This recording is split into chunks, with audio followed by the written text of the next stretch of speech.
Welcome to this short yoga sequence to connect with nature and feel grounded. It will focus on standing poses and hip openers.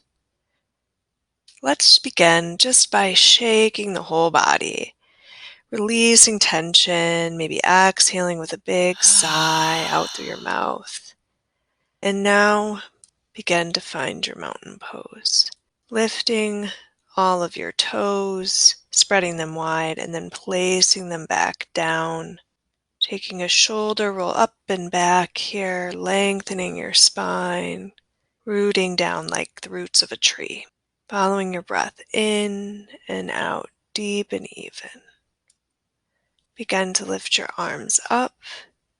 Exhale your right arm down, reach over with your left, glancing up at your top arm.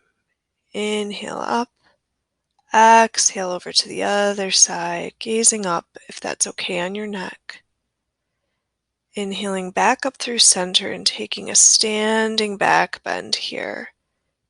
And then exhale, fold with a sigh out through your mouth.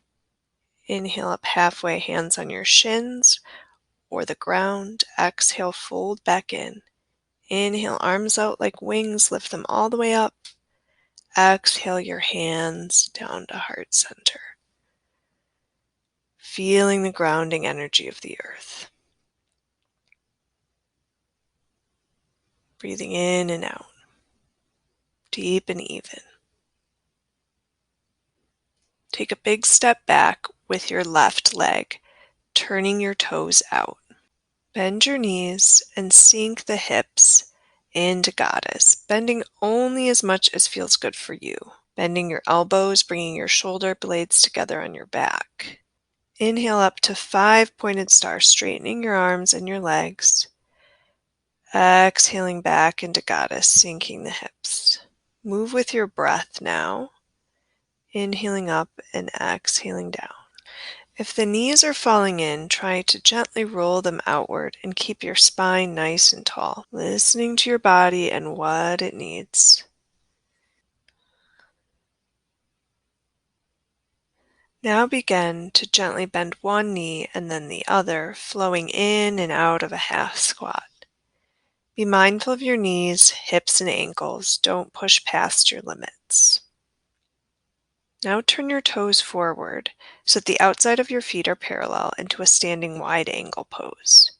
Bring your hands on your hips and pull your elbows back, or bring your hands behind you and interlace your fingers, knuckles reaching down. Inhale here to lengthen. Exhale, fold, hinging from your hips. Breathe into your shoulders. Release your hands to the ground under your shoulders. If needed, bend your knees or rest your hands on blocks. Inhale, lift your right arm up to the sky into a twist.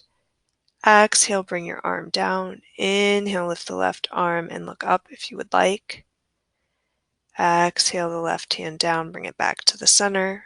Inhale up with the right. Continuing to move at the pace of your own breath. You could rotate your head to look up if that feels okay on your neck.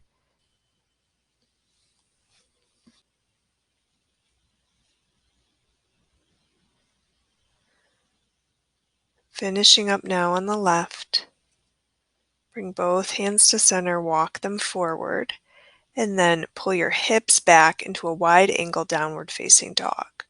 Let your head release between your arms. Continue to pull your hips back and up, lengthening your spine, breathing here, feeling the earth under your hands and your feet. Walk your hands under your shoulders and begin to heel toe your feet in until you come into a standing forward fold, half lift. And now lift your arms out like wings, lift all the way up into a standing back bend. Exhale your hands down to heart center. Coming forward to the front. Legs can be together or hip distance apart. Bend your knees and lift your arms, coming into chair pose. Exhale your right arm back. Inhale forward. Exhale your left arm back. Inhale forward. Moving at your own pace. In and out of this chair twist. checking in with your knees, adjusting as you need to. You could sink your hips down deeper or lift up. Begin to straighten your legs, lift up and back. Exhale, hands to heart center. Take a big step back with your right foot. Turn your toes out. Inhale at the center. Exhale, bend one knee into a half squat. Your hands could stay on your hips or it could come down to the ground. Listen to your body. You could lift the toes of the straight leg. You could also bring your hands to heart center for a little more core engagement. But if this is too intense, you could always keep the hands on the hips, stay more upright. Now bring your hands under your shoulders. Begin to heel toe your feet in, this time keeping your toes out, and sink the hips down into a squat. Your heels might be up or down. Breathe into your hips, lengthen your spine. If the low squat bothers your hips, knees, or ankles, come back up to goddess, the high squat. You could also sit on a block behind you. If neither squat feels good, come down to a comfortable seated position. Take a few deep breaths here. Feeling the earth underneath you, feeling that connection down through your feet. Thank you for joining me in this practice. Namaste.